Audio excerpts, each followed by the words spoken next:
여러분 안녕하십니까? 초창기 한인 이민자들은 낯설고 물설은 미국 땅에 도착했지만 어디 하나 의지할 곳이 없었다고 합니다. 가장 먼저 부딪히는 언어 문제부터 시작해서 음식이며 운전면허증을 발급받는 일 등 하나부터 열까지 누구의 도움을 받지 않으면 안 되는 그야말로 한인 이민자들의 미국 정착은 어둠컴컴한 광야에 서 있는 느낌이었다고도 합니다. 이런 어둠 속에서 도움을 받으며 힘을 얻을 수 있었던 곳이 바로 종교기관이었습니다. 이곳에 가면 모두가 반겨주고 어려운 문제들을 서로 도와주고 말 그대로 하나에서 10까지 서로가 앞장서서 도와주고 도움을 받았다고 합니다. 종교기관이라는 곳은 이렇게 한인 이민사가 발전해 나가는데 큰 주춧돌 역할을 해온 곳이었습니다.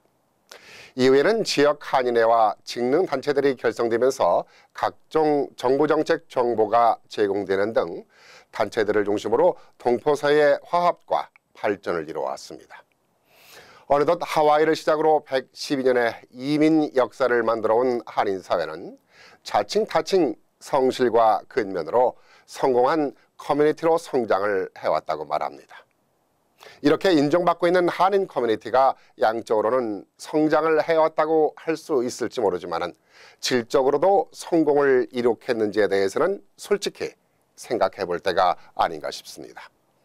왜냐하면 헤아릴 수 없을 정도로 많은 단체나 기관들이 있지만 재고시를 제대로 하는 단체가 손꼽을 정도이기 때문입니다.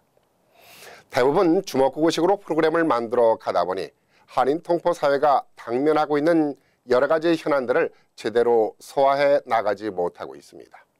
이러다 보니 정부가 지원하는 지원금조차 제대로 받을 수 없고 받고 있던 지원금조차 삭감 내지는 지원을 중단당하는 사례가 많습니다. 이런 문제들을 해결하고 질적 향상을 위해서 한인사회가 준비해야 할 문제가 무엇인가를 고민해야 할 때라고 봅니다. 이 고민을 풀기 위해서 뉴저지 한인회와 퀸즈 한인회, 프린스턴 커뮤니티 센터 등이 자체 회관을 준비하기 위한 활동에 박차를 가하고 있어서 한인사회의 주목을 받고 있습니다.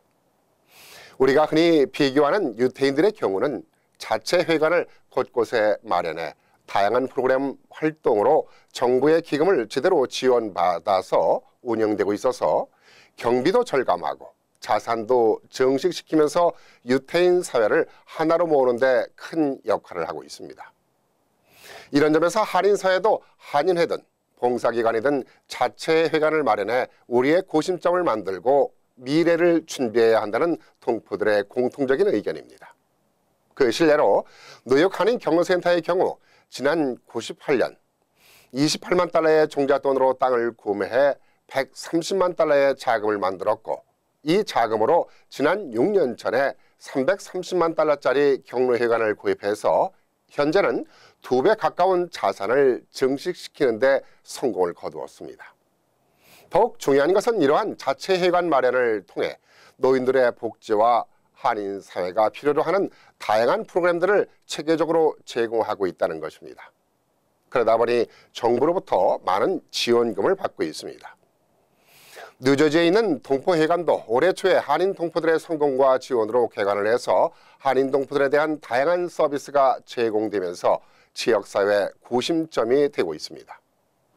이런 중요성을 느낀 한인사회가 이젠 실질적이고 질적인 향상과 100년 후에 한인사회 기틀을 다지기 위해 자체 회관을 마련해 나아가는 준비를 하고 있습니다. 이는 한인사회 발전과 후세들을 위한 중요한 유산으로 매우 바람직한 사업이라고 생각합니다. 미래를 만드는 일에는 어느 몇 사람의 일이 아니라 우리 모두가 동참해야 하는 일이라 생각합니다.